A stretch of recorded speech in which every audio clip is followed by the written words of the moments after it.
It's adventure time. In this review, I will be reviewing the first 11 minutes of the Adventure Time finale. I'll split up my review into 4 parts, with this being the first. So, without further ado, come along with me.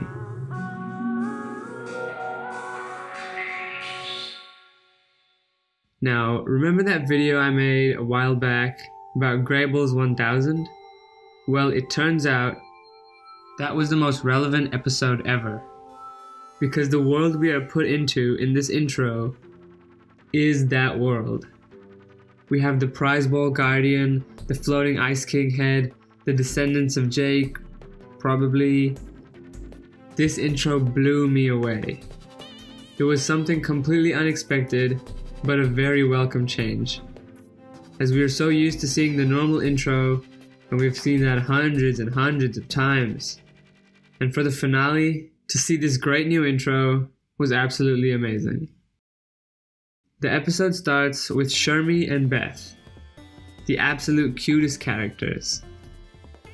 I'd put their cuteness right on the level of Summer Camp Island. That's how cute these two are. And the beginning starts with them beatboxing. You're doing it wrong, like this.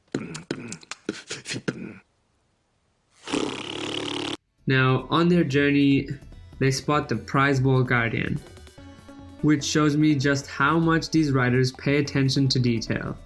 The Grable's 1000 episode was so long ago, around season 5 or something. And they somehow tied that in all the way to the series finale. That's just too good. And they didn't forget a single detail. From the Guardian, to the space people or pup kingdom, the aesthetic of the whole land. The attention to detail is incredible.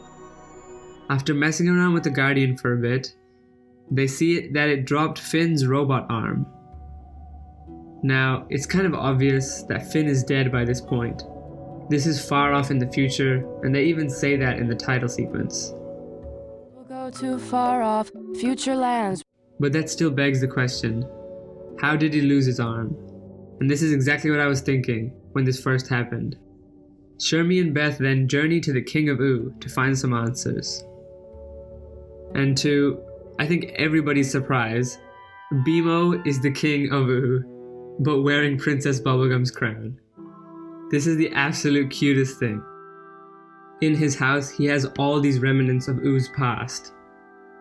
But what I would say is the best remnant is his memory. For now begins BMO's retelling of the Great Gum War.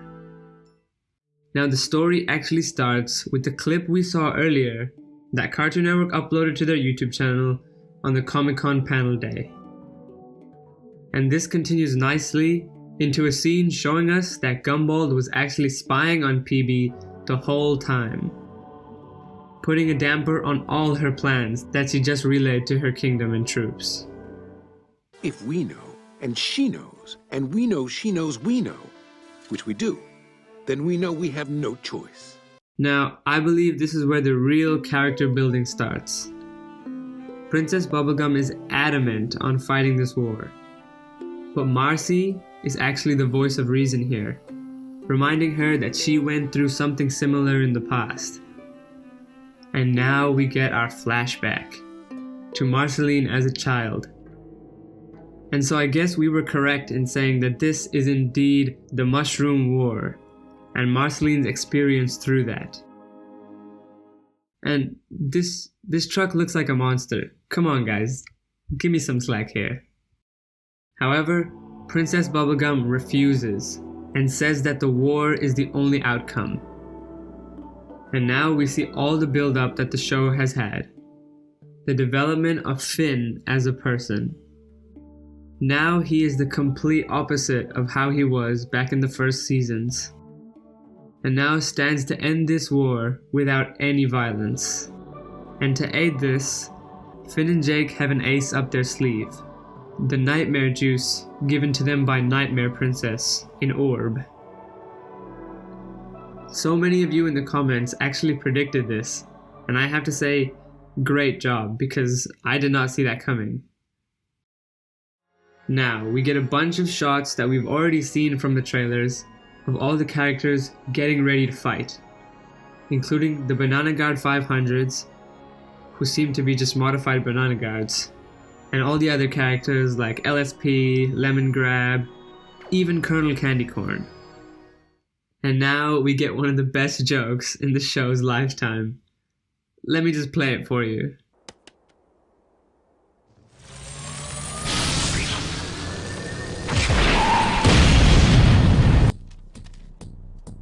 Yes? The fact that Lemon Grab literally wants to die after this, but gives Bubblegum the note so casually, it makes me realize how funny Lemon Grab is as a character. Now again, Finn is back with the voice of reason, pleading with Princess Bubblegum to not sound the war horn, and to sort this out with words rather than violence. PB reluctantly agrees, and the five meet in no man's land.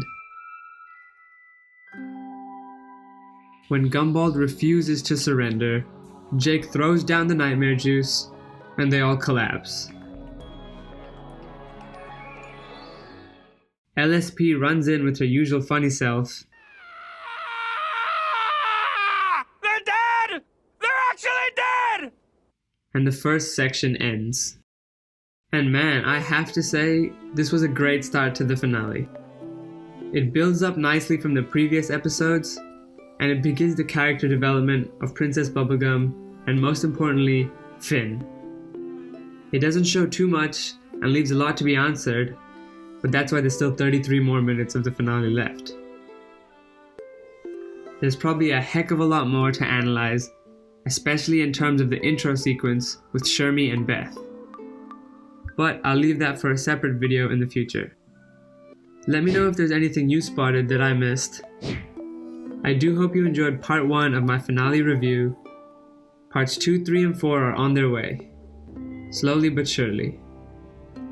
And until next time. No, not Fred. His name was Phil.